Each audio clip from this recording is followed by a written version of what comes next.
이 시간 하나님의 말씀 보겠습니다. 사무엘상 17장 45절로 49절의 말씀입니다. 구약성경 438쪽에 있습니다.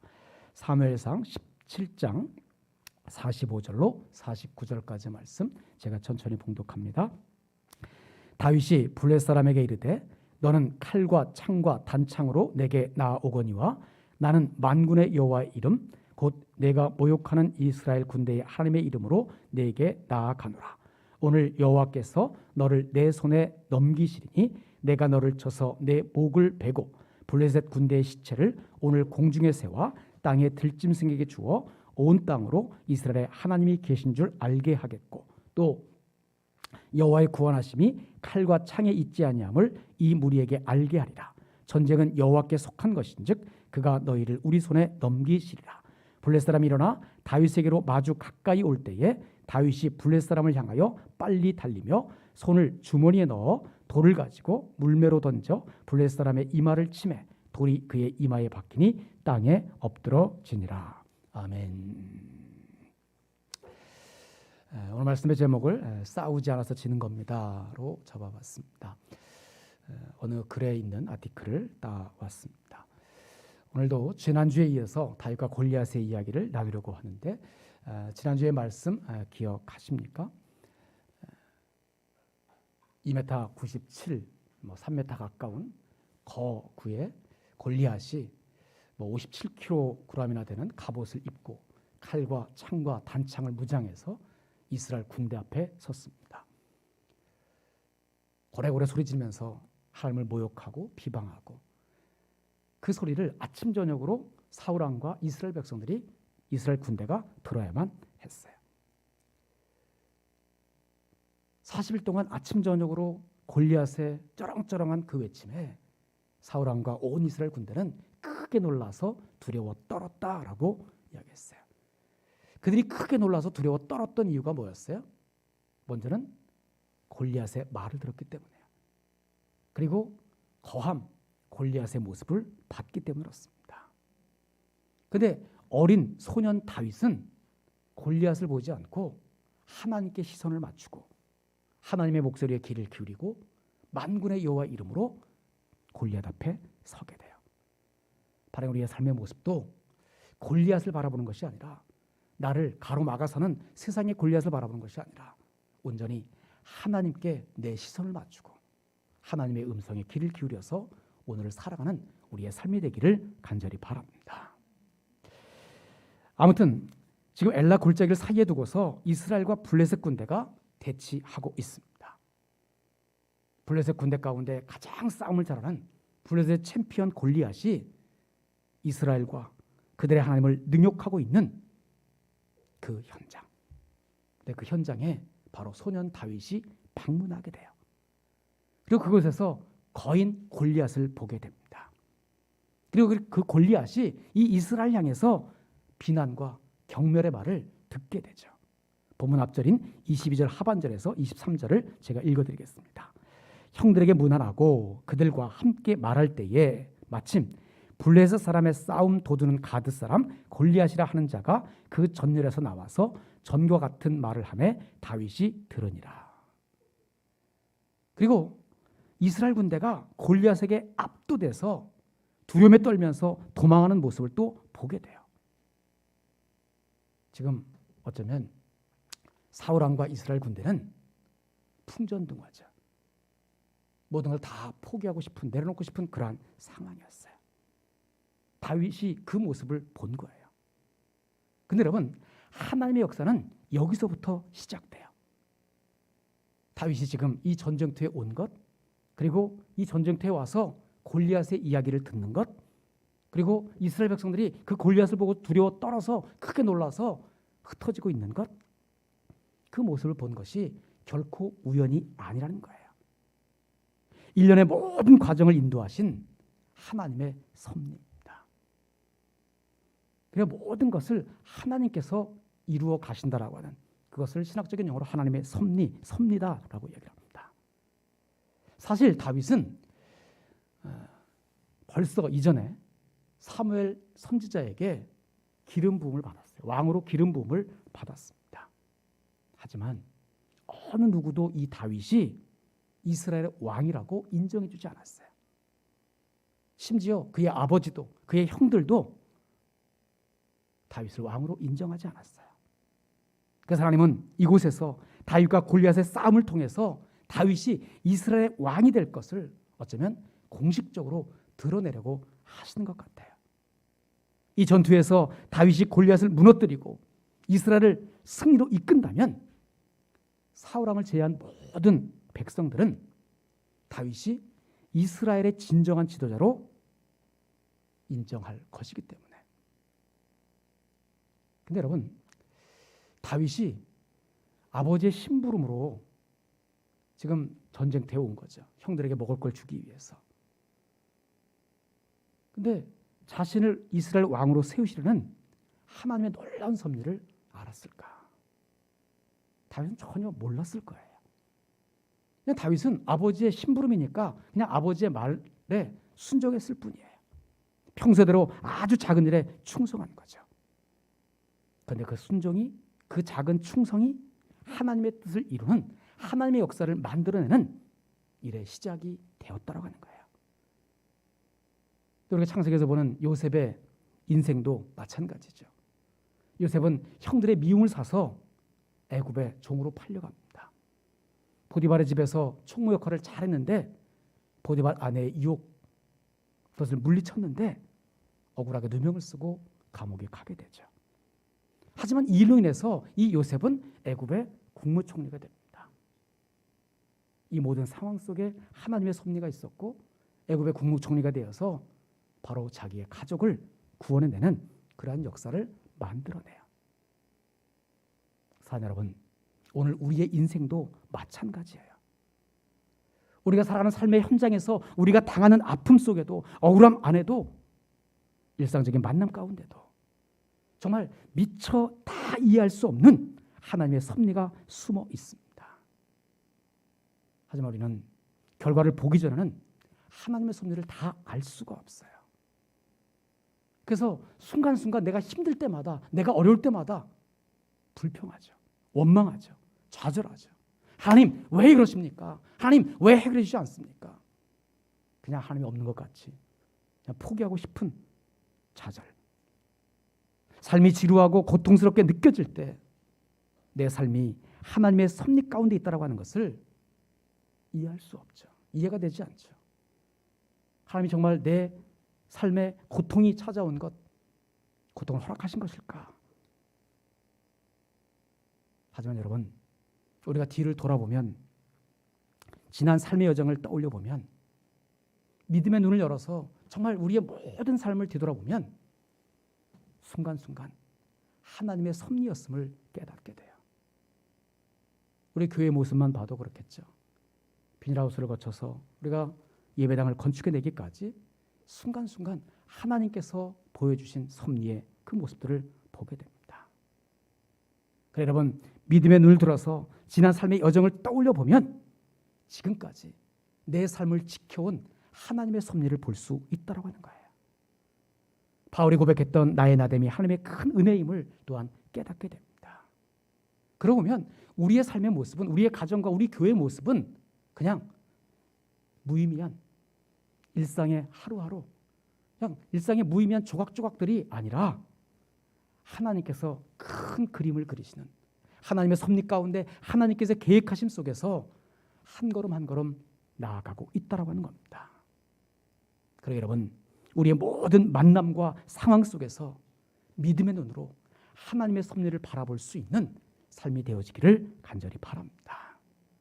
지금 내가 겪고 있는 고난이 이해되지 않아도 모든 것이 합력해서 성을 이루는 하나님의 주권적인 섭리를 믿는다면 그 어떤 상황 속에서도 우리는 감사할 수 있어요. 그래요. 하나님의 섭리를 온전히 믿는다면 좌절하지 않습니다. 넘어져도 오뚜기처럼 다시 일어설 수 있어요. 당시 다윗은 알지 못했지만 그가 그곳에 간 것은, 그리고 거기에서 골리앗을 만난 것은, 그 전쟁의 상황을 인지하게 된 것은 하나님의 특별한 섭리였어요. 그런데 그 상황이 어떠한 상황이에요? 지난주에 우리가 살펴본 것처럼 골리앗 앞에 사울 왕과 이스라엘 군대는 크게 놀라서 두려워 떨고 있는 그러한 상황이었어요. 거인 골리앗의 말을 들었기 때문에, 거인 골리앗의 모습을 봤기 때문에. 그러나 다윗, 작은 소년에 불과한 이 다윗은 그 상황을 바라보고서 어떻게 맞이합니까? 사울 왕과 이스라엘 군대는 크게 놀랐지만 이 다윗은, 소년 다윗은 거룩한 분노를 품어요. 오히려 살아계시는 하나님의 군대를 모욕하는 저 골리앗과 내가 싸우겠더라고 당당하게 나서요.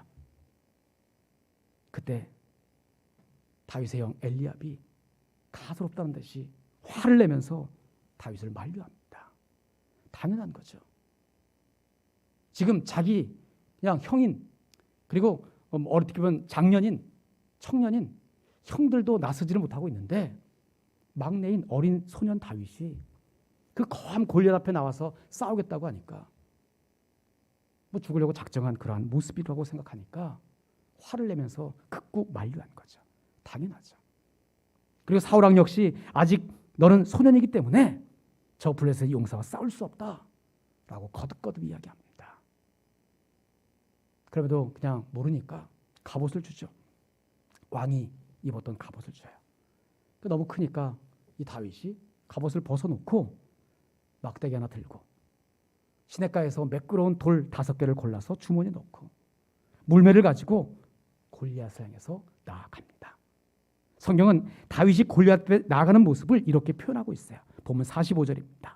다윗이 블레셋 사람에게 이르되 너는 칼과 창과 단창으로 내게 나아오거니와 나는 만군의 여호와의 이름 곧 내가 모욕하는 이스라엘 군대의 하나님의 이름으로 내게 나아가노라. 여러분 한번 상상해 보십시오.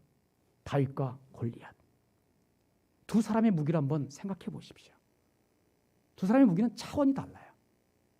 골리앗은 정말 3m 가까운 큰 키에 57kg이나 나가는 갑옷을 입고 칼과 창과 단창으로 무장한 정말 싸울 준비를 마친 군인이에요. 거기에 비해 다윗은 초라하기 짝이 없죠. 키도 작고 왜소하고 가진 것, 오늘 본문에 보면 뭐라고 얘기를 합니까? 다윗의 무기는 만군의 여호와의 이름이에요. 뭐 사실 겉으로 보이는 것은 막대기 하나, 물맷돌, 물매, 그게 보이겠죠. 그러나 다윗이 가진 자기가 고백하는 진정한 무기는 만군의 여호와의 이름이었어요. 만군의 여호와의 이름. 세상적으로 바라보면, 또 상식적으로 바라보면 골리앗의 무기가 엄청나게 좋아 보여요. 골리앗이 당연히 이길 수 있다라고 생각할 수 있어요. 다윗의 무기는 정말 초라하기 짝이 없습니다. 그러나 다윗은 만군의 여호와의 이름으로 나아갔기에 자기가 가지고 있는 그 물매와 물맷돌이 위력을 발휘할 수 있었어요. 보면 46절 상반절 한번 보십시오. 오늘 여호와께서 너를 내 손에 넘기시리니 내가 너를 쳐서 내 목을 베고. 저는 이 말씀을 읽으면서 너무 감동이 왔어요. 여기 보면 오늘 다윗이 오늘이라고 고백하고 있어요. 만군의 여호와 이름으로 골리앗 앞에 나아가면서 정말 확실한 믿음을 가지고 있어요. 오늘 여호와께서 너를 내 손에 넘기시리니 내가 너를 쳐서 내 목을 베고 라고 말합니다. 그래 여러분, 오늘이에요. 오늘. 다윗은 여호와께서 오늘 행하실 것을 확실히 믿었어요. 승리의 시점을 내일이 아니라 모레가 아니라 바로 지금 이 순간 하나님께서 함께 하셔서 나에게 승리를 주실 것이라고 하는 것을 확실하게 믿었어요. 어떻게 그게 가능할까요? 다윗은 하나님이 항상 자기와 함께 하시는 임마누엘 하나님을 믿으며 살았기 때문이에요. 사랑하는 여러분, 하나님은 오늘 나를 위해 싸워주시는 분이에요. 지금 내 앞에 어떤 골리앗이 있습니까? 그 골리앗과의 싸움을 위해서 하나님은 지금도 나와 함께 하심을 믿으며 사시기를 간절히 바랍니다. 그리고 다윗이 믿는 것처럼 하나님께서 오늘 나와 함께 하심을, 오늘 행하심을 믿으시기를 또한 간절히 바랍니다. 그리고 그 하나님에 대한 믿음으로 골리앗 같은 그 세상에서 당당하게 맞설 수 있기를 간절히 바랍니다. 우리가 알다시피 이 다윗과 골리앗의 싸움은 너무나 싱겁게 끝나버려요. 다윗은 이 다가오는 골리앗을 두려워하지 않고 만군의 여호와 이름으로 달려가면서 돌 하나를 던져버려요. 그래서 어떤 일이 벌어집니까? 보면 49절입니다. 손을 주머니에 넣어 돌을 가지고 물매로 던져 블레셋 사람의 이마를 치매 돌이 그의 이마에 박히니 땅에 엎드러 지니라. 목동이었던 다윗은 양떼를 노리는 사자와 곰의 습격이 있을 때마다 맹수들의 급소를 정확하게 맞추면서 물러서지 않았어요. 지금 이번에도 마찬가지죠. 물맷돌이 골리앗의 이마에 정확히 박혔어요. 순간 블레셋 군대의 챔피언이었던 이 골리앗이 땅바닥에 엎드러집니다. 먼지를 풍기면서. 상식적으로 이해할 수 없는 일이 벌어졌어요. 정말이지 계란으로 바위를 깬 그러한 격이 돼버렸습니다. 다윗은 즉시 달려가서 골리앗의 목을 밟고 그의 칼집에서 칼을 빼서 목을 베어버려요. 그러고는 머리를 높이 들어 올립니다. 발로 밟는다라고 하는 것은 완전한 승리를 이야기하죠. 그러자 블레셋 군인들 골리앗이 이길 거라고 철떡같이 밀었던 자기들이 그토록 믿었던 그 골리앗이 이 어린 소년 다윗에게 속절없이 패배하는 순간 큰 두려움에 휩싸여서 뿔뿔이 도망치기 시작을 해요. 여러분, 다윗과 골리앗의 싸움은 정말 너무나 싱겁게 너무나 쉽게 다윗의 승리로 끝나버렸어요. 그런데 여러분, 이 시대를 살아가는 오늘 우리에게도 분명히 골리앗이 있습니다. 내 힘으로 해결할 수 없는 문제가 어쩌면 내 인생의 골리앗이죠. 끝나지 않는 어려움, 답이 보이지 않는 난감함, 의도치 않게 꼬이기만 하는 인간관계, 아무도 갚아주지도 않고 알아주지도 않은 억울함 등이 내 인생의 골리앗일 수 있어요. 그래요. 지금 우리 앞에는 여러 모습으로 변형된 골리앗이 버티고 서 있습니다. 어떤 이에게는 관계의 아픔이, 또 어떤 이에게는 당장 해결해야 하는 경제적인 어려움이, 생각하지 못한 질병이, 끊어버리지 못한 옛 습성이 내 인생의 골리앗일 수 있습니다. 그래서 찾아오는 문제들이 너무나 많아요. 가정의 문제, 자녀의 문제, 부부간의 문제, 부모의 문제, 요즘 또 코로나로 인해서 소상공인들의 어려움의 문제, 또 실직을 당한 사람들의 두려움, 그런 모든 것들이 어쩌면 지금 우리가 당면하고 있는 골리앗일 수 있습니다.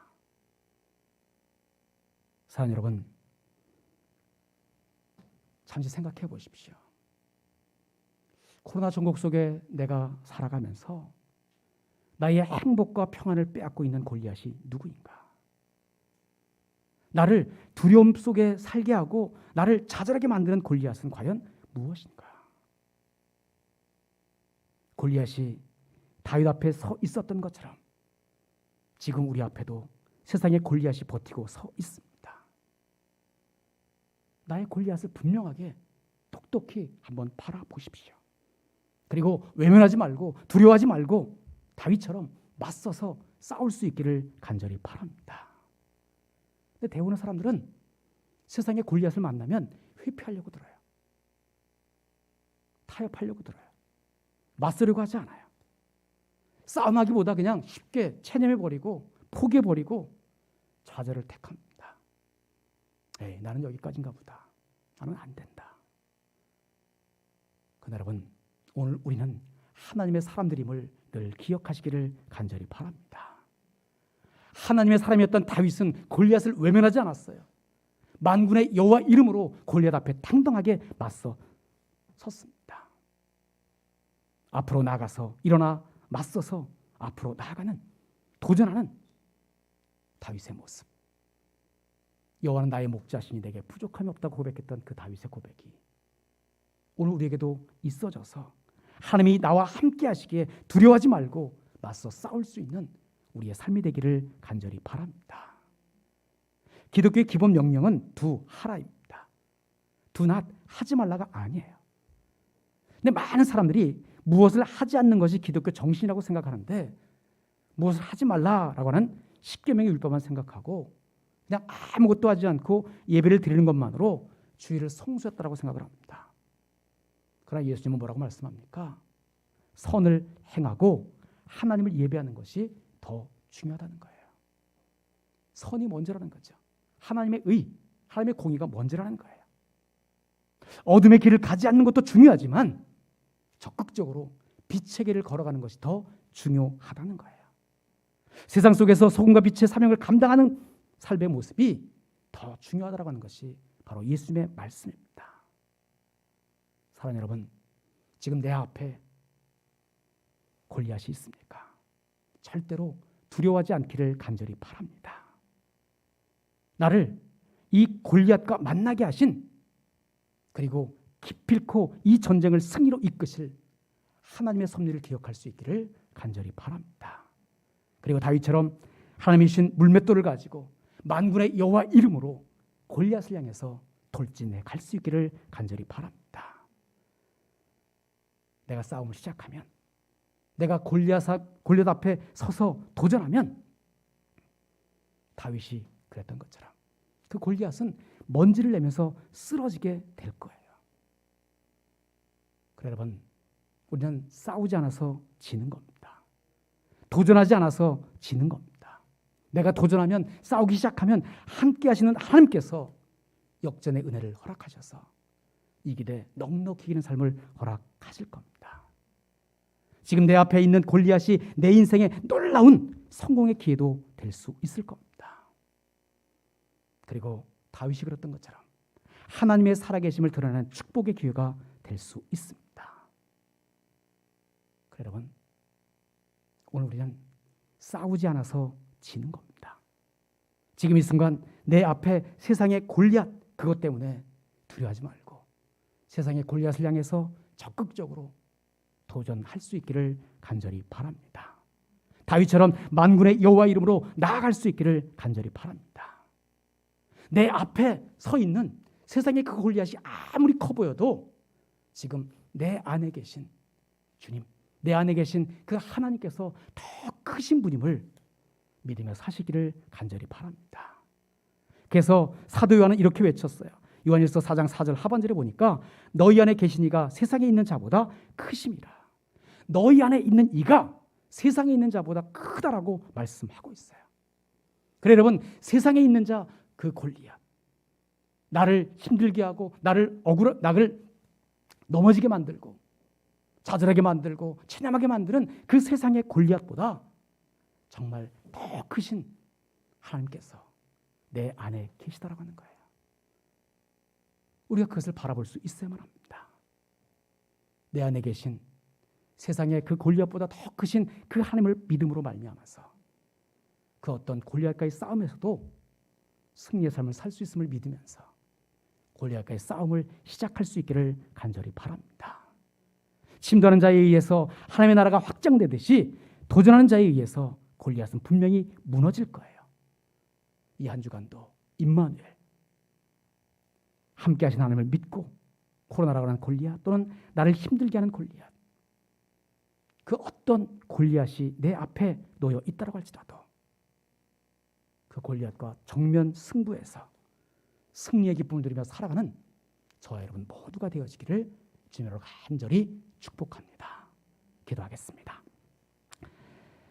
참 좋으신 아버지 하나님, 임마누엘, 오늘도 우리와 함께 하셔서 승리의 기쁨을 누리며 살게 하심에 감사를 드립니다.